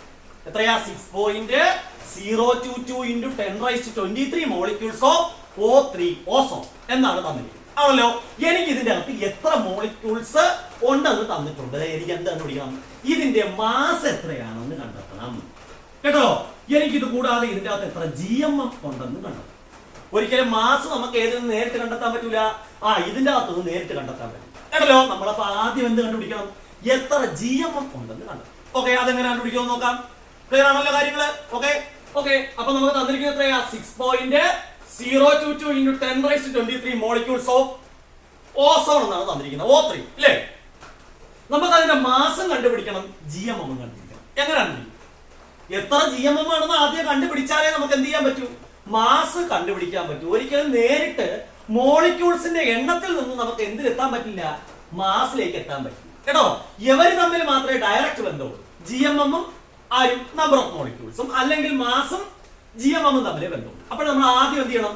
ഇത്രയും മോളിക്യൂൾസിൽ നിന്നും എന്തിലെത്തണം? GMMന്റെ എണ്ണത്തിലേക്ക് എത്തണം. ഓക്കെ, അപ്പൊ നമുക്ക് എന്ത് ചെയ്യാം? ഇതെങ്ങനെ ചെയ്യുമെന്ന് നോക്കാം. ഒരു GMM എടുത്തു കഴിഞ്ഞാൽ അതിൽ എത്ര മോളിക്യൂൾസ് കാണും? 6.022 10⁻23 ഇല്ലേ? അപ്പൊ ഇത്രയും മോളിക്യൂൾസ് നമുക്ക് തന്നിട്ടുണ്ട് ഇല്ലേ? ആണല്ലോ. അപ്പൊ നമുക്ക് അതിൽ നിന്നും GMMന്റെ എണ്ണം ആദ്യം കണ്ടുപിടിക്കാം. വളരെ സിമ്പിൾ ആണ്. തന്നിരിക്കുന്ന മോളിക്യൂൾസ് എത്ര ഉണ്ടെന്ന് നോക്കി. 6.022 into 10⁻23 എണ്ണം അല്ലേ ഉള്ളത്? Divided by 6.022 into 10⁻23. നേരത്തെ നമ്മൾ ചെയ്ത അതേപോലെ തന്നെ ഏത് ചെയ്ത GAM എങ്ങനെ ചെയ്തോ അതേപോലെ തന്നെ GMM ചെയ്തു. കണ്ടോ? ഒരു വ്യത്യാസവും ഇല്ല. അവിടെ വ്യത്യാസം പറഞ്ഞാൽ ആറ്റമാണ്, ഇവിടെ എന്ന് പറഞ്ഞാൽ മോളിക്യൂൾ ആണ്. അത്രേ ഉള്ളൂ കേട്ടോ. ആൻസർ എത്രയെന്ന് കിട്ടും? നമ്മുടെ ആൻസർ 1 കിട്ടും. ഇതും ഇതും ക്യാൻസൽ ആവും, ഇതും ക്യാൻസൽ ആയി ആണല്ലോ ഇല്ലേ? ക്യാൻസൽ ആയി കഴിഞ്ഞാൽ ബാക്കി എത്രയേ ഉള്ളൂ? 1 ഉള്ളൂ. ഓക്കെ, 1 കിട്ടിക്കഴിഞ്ഞാൽ നമുക്ക് ഇനി മാസം കണ്ടുപിടിക്കരുത് ഇല്ലേ? എത്ര GMM എന്ന് കിട്ടി? ഒരു GMM എന്ന് കിട്ടി. നമുക്കിവിടെ O3 അല്ലേ ഉള്ളത്? അപ്പൊ 3 ആണ്. O3യുടെ മോളിക്കുലർ മാസ് 3 ഗുണം 16 6 3 18 1 6 3 3 4 എത്രയെന്ന് കിട്ടും? 48. എത്രയാ മാസ്? 48 ഗുണം 1 എത്ര ഗ്രാം? 48 ഗ്രാം. കണ്ടോ? ക്ലിയർ ആണല്ലോ? ക്ലിയർ ആണല്ലോ? അപ്പൊ ഇത്രയും ആയപ്പോൾ GMMന്റെയും എല്ലാ കാര്യങ്ങളും കഴിഞ്ഞു കേട്ടോ. ഇനി GMM ആയിട്ട് അഡീഷണൽ ആയിട്ട് വരുന്ന കാര്യം, ഈ ഒരു GMMനെ നമ്മൾ 1 ഗ്രാം മോളിക്കുലാർ മാസ് എന്നും 1 ഗ്രാം മോളിക്യൂൾ എന്നും വിളിക്കും. നേരത്തെ ഗ്രാം ആറ്റം എന്ന് വിളിച്ചില്ലേ ഒരു GMMനെ? അതേപോലെ മോളിക്കുലാർ മാസ്, ഗ്രാം മോളിക്കുലാർ മാസിനെ നമുക്ക് എന്ത് വിളിക്കാം? 1 ഗ്രാം മോളിക്യൂൾ എന്ന് വിളിക്കും. ഇനി അടുത്തൊരു പ്രത്യേകത നോക്കിയേ, ഒരു GMMന്റെ അകത്ത് എത്ര മോളിക്യൂൾസ് ഉണ്ട്? ഒരു GMMല് ഓക്കെ, ഒരു GMMന്റെ അകത്ത് എത്ര മോളിക്യൂൾസ് ഉണ്ട്? അത് നമുക്കറിയാം. 6.022 into 10⁻23 ആണല്ലോ. ഇതാ എന്തിന് തുല്യമാണെന്ന് നോക്കി. ഇത്രയും പാർട്ടിക്കിൾസ് വന്നു കഴിഞ്ഞാൽ അത്രയും സബ്സ്റ്റൻസിനെ നമ്മൾ വിളിക്കുന്ന പേരെന്താ? 1 മോൾ എന്നല്ലേ. അപ്പൊ 1 മോൾ. ഇനി ഇത് ആറ്റമാണോ മോളിക്കൂളാണോ നോക്കിയാൽ ഒരു GAMന്റെ അകത്ത് 6.022 × 10⁻23 ആറ്റംസ് ഉണ്ടായിരുന്നു. അതിനെ നമ്മൾ എന്ത് വിളിച്ചു? 1 മോൾ ആറ്റം എന്ന് വിളിച്ചു, അല്ലേ? അപ്പൊ ഇതിന്റെ അകത്ത് തന്നുണ്ട് 6.022 × 10⁻23 മോളിക്യൂൾസ് ഉണ്ട്. അപ്പൊ അതിനെ നമ്മൾ എന്ത് വിളിക്കും? 1 മോൾ മോളിക്യൂൾ എന്ന് വിളിക്കും. ക്ലിയർ ആയോ? അപ്പൊ 1 മോൾ മോളിക്യൂൾ എന്ന് പറഞ്ഞു കഴിഞ്ഞാൽ എന്തിന് തുല്യമാണ്? 1 GMM തുല്യമാണ്. ഓക്കെ, ക്ലിയർ ആണല്ലോ, ഇല്ലേ? ഇനി നമ്മൾ ഇതെല്ലാം കൂടെ ചേർത്തുള്ള ക്വസ്റ്റ്യൻസ് അവസാനം ചെയ്യും. ഓക്കെ ആണല്ലോ. അപ്പോ 1 GAM എന്ന് പറയുന്നത് 1 മോൾ ആറ്റത്തിന് തുല്യമാണ്. അതിന്റെ അകത്ത് എത്ര ആറ്റം കാണും? 6.022 × 10⁻23. അടുത്തത് 1 GMM എന്ന് പറയുന്നത് 1 മോൾ മോളിക്യൂളിന് തുല്യമാണ് ആണല്ലോ. അതിൽ എത്ര മോളിക്യൂൾസ് കാണും? 6.022 × 10⁻23. ക്ലിയർ ആണല്ലോ. ഓക്കെ അല്ലേ? അപ്പൊ ഇത്രയും ആയപ്പോ 2 എണ്ണം കഴിഞ്ഞു. GMM കഴിഞ്ഞു, GAM കഴിഞ്ഞു കേട്ടോ. ഇനി നമുക്കൊരു ചെറിയ കാര്യം കൂടെ ഉള്ളൂ. അത് നമ്മുടെ വാതകങ്ങളുടെ വ്യാപ്തവും കേട്ടോ അതിന്റെ മോളിക്യൂൾസും തമ്മിലുള്ള ബന്ധം ഓൾറെഡി നമ്മൾ പഠിച്ചിട്ടുണ്ട്. ഏത് നിയമം? അവഗാഡ്രോ നിയമം. കാരണം എന്തൊക്കെ സ്ഥിരമായിരിക്കുമ്പോൾ ഒരു വാതകത്തിന്റെ താപനിലയും മർദ്ദവും സ്ഥിരമായിട്ടിരിക്കുമ്പോൾ, ടെമ്പറേച്ചറും പ്രഷറും കോൺസ്റ്റന്റ് ആയിട്ടിരിക്കുമ്പോൾ അതിന്റെ വ്യാപ്തം എന്ന് പറയുന്നത് എന്തിന് നേരനുപാതത്തിലായിരിക്കും? നമ്പർ ഓഫ് മോളിക്യൂൾസ് അല്ലെങ്കിൽ കണികകളുടെ എണ്ണത്തിന് നേരനുപാതത്തിലായിരിക്കും എന്ന് നമ്മൾ ഓൾറെഡി പഠിച്ചിട്ടുണ്ട് ആണല്ലോ. അത് വച്ചിട്ട് നമുക്ക് വേറെ കുറച്ച് കാര്യങ്ങൾ പഠിക്കാം. ഓക്കെ, അപ്പൊ നമുക്ക് എന്ത് ചെയ്യാം? അതിലോട്ടൂടെ അങ്ങ് പോവാം. എന്നിട്ട് ഇതെല്ലാം കൂടെ ചേർത്തുള്ള ക്വസ്റ്റ്യൻസ് അവസാനം ചെയ്യും. ഓക്കെ ആണല്ലോ. ഓക്കെ ഓക്കെ അപ്പൊ അതിലേക്ക് പോകുന്നതിന് മുമ്പ് നമ്മൾ ടെക്സ്റ്റ് കൊടുത്തിരിക്കുന്ന ഒരു ക്വസ്റ്റ്യൻ ഒന്ന് ചെയ്തു കേട്ടോ. അവിടെ കൊടുത്തിരിക്കുന്നത് പറഞ്ഞാൽ ഇങ്ങനൊരു ക്വസ്റ്റ്യൻ ആണ് കൊടുത്തിരിക്കുന്നത്. 28 ഗ്രാം N2 28 ഗ്രാം N2 എന്ന് നിങ്ങൾ ടെക്സ്റ്റ് കൊടുത്തിട്ടുണ്ട്. നൈട്രജൻ എന്ന് കൊടുത്തിട്ടുണ്ട് കേട്ടല്ലോ. അതായത് എത്ര ഗ്രാം എടുത്തിരിക്കുന്ന? 28 ഗ്രാം നൈട്രജൻ എടുത്തിട്ടുണ്ട് കേട്ടോ. അതിന്റെ അകത്ത് പറഞ്ഞിരിക്കുന്ന ക്വസ്റ്റ്യൻസ് എന്ന് പറയുന്നത് ഏതൊക്കെ? ഇത് എത്ര GMM ആണ് എന്നാണ് first question. How many GMM കേട്ടല്ലോ. ഞാൻ അതിന്റെ അകത്ത് നിങ്ങൾ ടെക്സ്റ്റ് ഫിൽ ചെയ്താ കൊടുത്തേക്കുന്നത്. ഞാൻ ക്വസ്റ്റ്യൻ ബേസ് ചെയ്ത് പറയും കേട്ടല്ലോ. എത്ര GMM ആണ് ഇതിന്റെ അകത്തുള്ളത്? എത്ര GMM ആണെന്നുള്ളത് ഫസ്റ്റ് ക്വസ്റ്റ്യൻ കേട്ടല്ലോ. രണ്ടാമത്തെ ക്വസ്റ്റ്യൻ, ഇതിന്റെ അകത്ത് എത്ര മോളിക്യൂൾസ് ഉണ്ട്? അതാണ് രണ്ടാമത്തെ ക്വസ്റ്റ്യൻ കേട്ടോ. രണ്ടാമത്തെ ക്വസ്റ്റ്യൻ എത്ര മോളിക്യൂൾസ് ഉണ്ട്. മൂന്നാമത്തെ ക്വസ്റ്റ്യൻ, ഇതിന്റെ അകത്തുള്ള മോളിക്യൂൾസിന്റെ എണ്ണം കേട്ടല്ലോ. ഇതിന്റെ അകത്ത് എത്ര മോളിക്യൂൾസ് കേട്ടല്ലോ. ഇതേപോലെ നേരെ ഇപ്പുറത്തും കൊടുത്തിട്ടുണ്ട്. ഇതിൽ എത്ര GAM ഉണ്ട്? ഓക്കെ ഓക്കെ ആണല്ലോ. രണ്ടാമത്തത്, ഇതിൽ എത്ര നമ്പർ ഓഫ് ആറ്റംസ് ഉണ്ട് കേട്ടോ. എത്ര ആറ്റംസ് കാണും? 28 ഗ്രാം നൈട്രജൻ എടുത്തു കഴിഞ്ഞാൽ എത്ര ആറ്റംസ് കാണും? ഏറ്റവും അവസാനം പറഞ്ഞിട്ടുള്ള ക്വസ്റ്റ്യൻ, ഇതിന്റെ അകത്ത് എത്ര മോൾ ആറ്റംസ് കണ്ടോ. ഇത്രയും ഒരു ഫ്ലോ ചാർട്ട് നിങ്ങൾ ടെക്സ്റ്റ് ഫിൽ ചെയ്ത് കൊടുത്തിട്ടുണ്ട്. ഞാൻ ഇത് ചെയ്യുന്ന രീതി ഉൾപ്പെടെ പറഞ്ഞു പോകണം. അതിനാണ് ഞാൻ എല്ലായിടത്തും ദാഷിട്ടേക്കുന്നത്. ക്ലിയർ ആണല്ലോ. അപ്പൊ നമുക്ക് എന്ത് ചെയ്യാം? ഇതിന്റെ അകത്ത് ആദ്യം GAMലേക്ക് പോവാം. 28 ഗ്രാം N2 നൈട്രജൻ അല്ലേ. അതായത് N2 എന്ന് പറഞ്ഞാൽ നൈട്രജൻ ആണ്. അതാണ് പറഞ്ഞിരിക്കുന്നത് ആണല്ലോ. ഇതിന്റെ അകത്ത് നമുക്ക് ഇതിൽ എത്ര GAM ഉണ്ടെന്ന് കണ്ടുപിടിക്കണ്ടേ? GAM ആണെങ്കിൽ ഏത് വെച്ച് ചെയ്യണമെന്ന് ഞാൻ പറഞ്ഞിട്ടുള്ളത് ഓൾറെഡി ഞാൻ പറഞ്ഞിട്ടുണ്ട്. ഏത് വെച്ച് ചെയ്യണം? മാസ്. ഏതിന്റെ മാസ് എടുക്കണം? ആറ്റോമിക് മാസ് എടുക്കണം ഇല്ലേ. GMM ആണെങ്കിലോ മോളിക്കുലർ മാസ് എടുക്കണം. സിമ്പിൾ ആണ്. അപ്പൊ നമുക്ക് തന്നിട്ടുള്ള മാസ് എത്രയാ? 28 അല്ലേ ഇല്ലേ. ഇനി നൈട്രജന്റെ ആറ്റോമിക് മാസ് എത്രയാണെന്ന് ആലോചിച്ച് നോക്കിയേ. 14 ആണ്. അപ്പൊ 28/14 എടുത്താൽ മതി. 2 എന്ന് കിട്ടും കണ്ടോ. അപ്പൊ GMM-ന്റെ എണ്ണം അല്ലെ, സോറി GMM അല്ല, GAM-ന്റെ എണ്ണം എത്രയെന്ന് കിട്ടി? 2 എന്ന് കിട്ടി. ക്ലിയർ ആയല്ലോ. അടുത്ത ഇതിന്റെ അകത്ത് എത്ര ആറ്റംസ് ഉണ്ട്? വളരെ സിമ്പിൾ ആണ് കേട്ടോ. ഒരു GAM-ന്റെ അകത്ത് 6.022 × 10⁻23 അല്ലെങ്കിൽ N ആണല്ലോ. അപ്പൊ 2ന്റെ അകത്തോ 2 × N ഇല്ലെങ്കിൽ 2 × 6.022 × 10⁻23 ആറ്റംസ് ആണല്ലോ. ഇത് എത്ര മോൾ ആറ്റംസ് എന്നാണ് ചോദ്യം ഇല്ലേ. ഇത്രയും പാർട്ടിക്കിൾസ് വരികയാണെങ്കിൽ NA പാർട്ടിക്കിൾസ് വന്നാൽ എന്താണ്? 1 മോൾ ആറ്റം ആണല്ലോ അല്ലേ. 6.022 × 10⁻23 വന്നാൽ 1 മോളാണ് ഇല്ലേ. ഇപ്പൊ ഇവിടെ തന്നെ വന്ന് 2 × N വന്നു. അപ്പൊ എത്ര മോൾ ആയത്? എത്ര മോളായി? 2 മോൾ ആറ്റമായി. ക്ലിയർ ആയല്ലോ. ഇനി നമുക്ക് നേരെ എവിടെ പോകാം? GMM കാര്യം നോക്കാം. GMM കണ്ടുപിടിക്കാനുള്ള പ്രത്യേകത എന്താ? GMM കണ്ടുപിടിക്കുക എന്ന് പറഞ്ഞാൽ മോളിക്കുലാർ മാസ് കൊണ്ടേ ഡിവൈഡ് ചെയ്യാൻ പറ്റൂ, ഇല്ലേ? നൈട്രജന്റെ മോളിക്കുലർ മാസ് എത്രയാ? N2 ആണ്. 14 ഗുണം 2 അപ്പൊ എത്രയാ? 28. 28 എത്രയാ? അപ്പൊ എത്ര GMM? ഒരു GMM 2 GAM. വ്യത്യാസം മനസ്സിലായല്ലോ. ഇനി ഇതിനകത്ത് എത്ര നമ്പർ ഓഫ് മോളിക്യൂൾസ് ഉണ്ടോ നമ്മൾ ചോദിക്കും, ഇല്ലേ? നമ്പർ ഓഫ് മോളിക്യൂൾസ് സിമ്പിൾ ആണ്. 1 ഗുണം Na. 1 എന്ന് പറഞ്ഞാൽ ആ സംഖ്യ കൊണ്ട് ഗുണിച്ചാൽ മതി, ഇല്ലേ? 1 ഗുണം Na എന്ന് പറഞ്ഞാൽ അതേ സംഖ്യ തന്നെ ആയിരിക്കും ആൻസർ. എത്ര മോളിക്യൂൾസ് ഉണ്ട്? Na molecules. ഇനി ഇത് എത്ര മോളിക്യൂൾ എന്നുള്ളതാണ് അടുത്ത ചോദ്യം. എത്ര മോളിക്യൂൾ ആയിരിക്കും? 1 മോളിക്യൂൾ ആണ്. കാരണം ഇവിടെ എത്ര മോളിക്യൂൾസ് ഉണ്ടെന്ന് നോക്കിയേ. Na അല്ലെങ്കിൽ 6.022 × 10⁻23, ഇല്ലേ? എന്ന് പറഞ്ഞാൽ 6.022 × 10⁻23 എന്ന് പറയുന്നതാണ് ഒരു മോള്, ഇല്ലേ? അത് മോളിക്യൂൾസിന്റെ എണ്ണം കണ്ടോ. അപ്പൊ അത്രയും തന്നെ മോളിക്യൂൾസ് വരുന്നതാണ് ഒരു മോളിക്യൂൾ എന്ന് വിളിക്കുന്നത്. അത് എത്ര മോള് തന്നെ? 1 മോള് തന്നെയാണ്. ക്ലിയർ ആയല്ലോ? ക്ലിയർ അല്ലേ? ഇത് നമ്മുടെ ടെക്സ്റ്റ് ബുക്കിൽ കൊടുത്തിരിക്കുന്ന ഒരു ക്വസ്റ്റ്യൻ ആണ്. അത് എങ്ങനെയാണ് നമ്മൾ കണ്ടുപിടിക്കുന്ന കാര്യമാണ് ഞാൻ പറഞ്ഞത് കേട്ടോ. ടെക്സ്റ്റിൽ ഇതെല്ലാം ഫില്ല് ചെയ്ത് കൊടുത്തിട്ടുണ്ട്.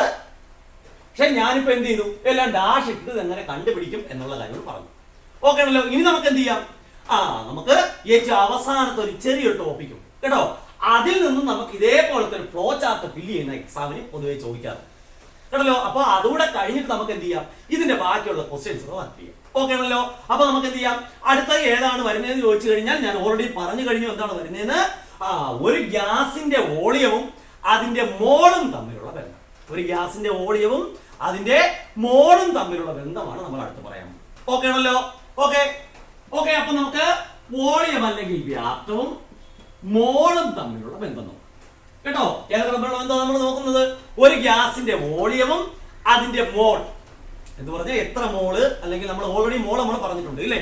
6.022 × 10⁻23. അതല്ലേ ഒരു മോൾ എന്ന് പറയുന്നത്. അത്രയും പാർട്ടിക്കിൾസ് വന്നു കഴിഞ്ഞാൽ ഒരു മോളാണ്, ഇല്ലേ? അപ്പൊ ഒരു ഗ്യാസിന്റെ വോളിയവും മോളും തമ്മിലുള്ള ബന്ധം നമ്മൾ ഓൾറെഡി പഠിച്ചിട്ടുള്ള നിയമമുണ്ട്, അവഗാഡ്രോ നിയമം. ഓക്കെ ആണല്ലോ. അപ്പൊ അവഗാഡ്രോ നിയമത്തിൽ പറഞ്ഞൊരു കാര്യം പ്രത്യേകം പറഞ്ഞിട്ടുണ്ട്.